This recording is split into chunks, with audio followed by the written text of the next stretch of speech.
Depression and anxiety are the hot girl mental illnesses.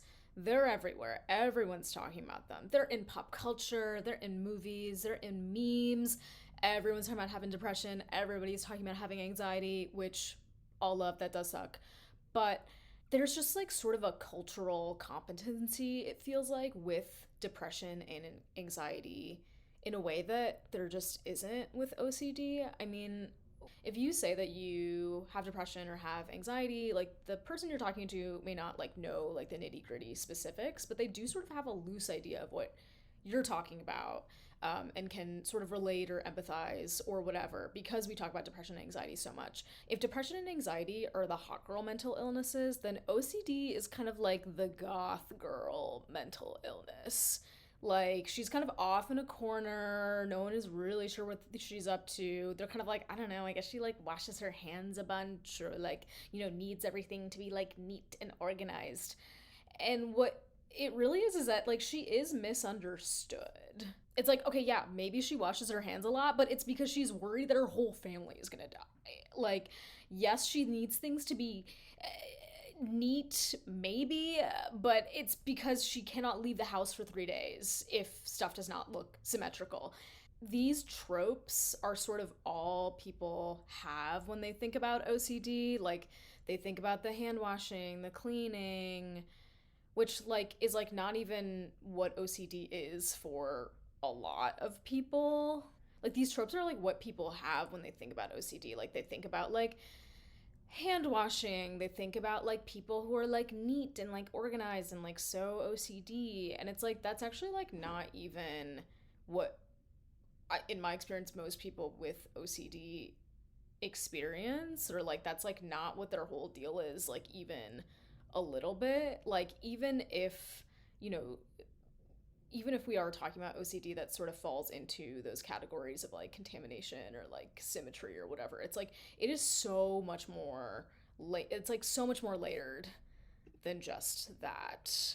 Like, OCD is so misunderstood, and I do think part of that is because there are so many like types of OCD. Like, there's contamination OCD, there's harm OCD, there's checking OCD, there's false memory OCD, which is something that I didn't even know about until I started like learning more about my own OCD and then OCD in general, where it's like, wait, or like talking to friends who have who struggle with false memory OCD.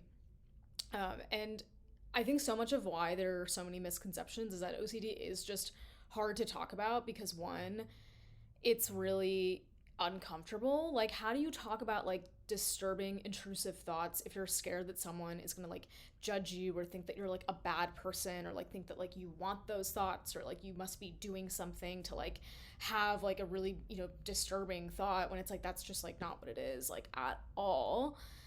Like, how do you explain like a really specific compulsion that you've been doing for years because you're like scared that if you don't like leave the dishwasher door like a little bit open at one particular angle before you leave the house, like something bad is going to happen? Or like, how do you explain this, repeatedly like asking your friends over and over and over if like they think you've upset them? Like, there's so much range too. So I think that also is like the second reason that it's really hard to talk about OCD. First reason is like, in my opinion, it can be really uncomfortable to talk about because we're just like not used to it. And I think it can be like really disturbing in ways that like don't match up with the tropes. Like if you're talking to someone and they think OCD is hand washing, like you're really not going to be able to talk to them about how it's like doing a specific pattern in your head so that you don't accidentally commit murder. Like, it's just like that's going to be hard to talk about. And then the second reason is that there's so many different types of OCD. There's so much range, and I think like truly like the way that I've experienced OCD personally is like I've had like some mainstay, OCD like sort of patterns, like obsessions, compulsions that have been like specific to like health OCD and like contamination OCD and magical thinking OCD. But I feel like as time has gone on, I've also experienced like relationship OCD and like stuff that like I always sort of classified as anxiety, but now I realize, because actually like I've done work with NOCD where I've been like, oh, this is actually a pattern that I thought was sort of innocuous, and like it's actually like it's OCD.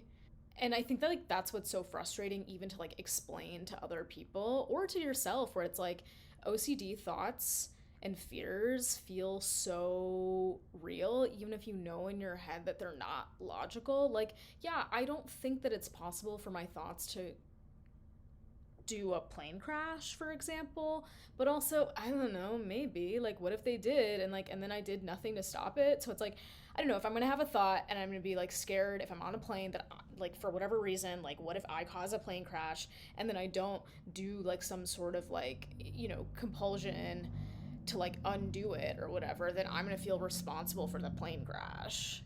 I think that's what's so hard about OCD is that you feel like you're responsible for like fixing such a range of problems too. Like you're responsible for fixing every single fear that you have because you're worried that like the consequences of you not doing a compulsion could be like really bad for you or someone else, in a way where it's like, damn, the whole weight of the world is just sort of on your shoulders in a way that it's like not reasonable. And I really, really felt this so deeply. And then I started doing therapy with NoCD. And like, that's sort of where I learned that like, you can actually just have like a really scary thought, a really, scary fear kind of come into your head. And you can just also sort of just let it go. It's actually not your job to fix global problems. And that can be like really freeing. That's what's so fun about working with NoCD is that like I get to talk about OCD, get to like educate other people on what OCD is, and I think that it's also sort of cool to know that even though OCD can show up in so many different ways that are really hard to pin down sometimes because there's like so many different like types and like so many different ways that like intrusive thoughts and compulsions can show up. But also, fundamentally, OCD is OCD, and it does boil down to like, okay, you're experiencing intrusive, scary thoughts and fears, and you're doing compulsions as a reaction to those to like get rid of like the anxiety that you feel. And that's actually not relieving the anxiety at all. And so the thing to do is to figure out how to just like let those thoughts be and like not worry about them. And like the treatment for any type of OCD basically is just that. Like the treatment is all still the same, even if you're experiencing many types of OCD. I got therapy through an OCD, and through that, like I learned how to do exposure and response prevention, which is basically like practicing experiencing something that distresses you and then like not doing anything about it, like not doing a compulsion, not trying to like undo it. And I've found that those strategies have been helpful for like many types of OCD. So like the magical thinking, the health, the stuff, the relationship stuff, all of that. If this sounds like it's something that could help you, I think that NoCD could be worth a shot.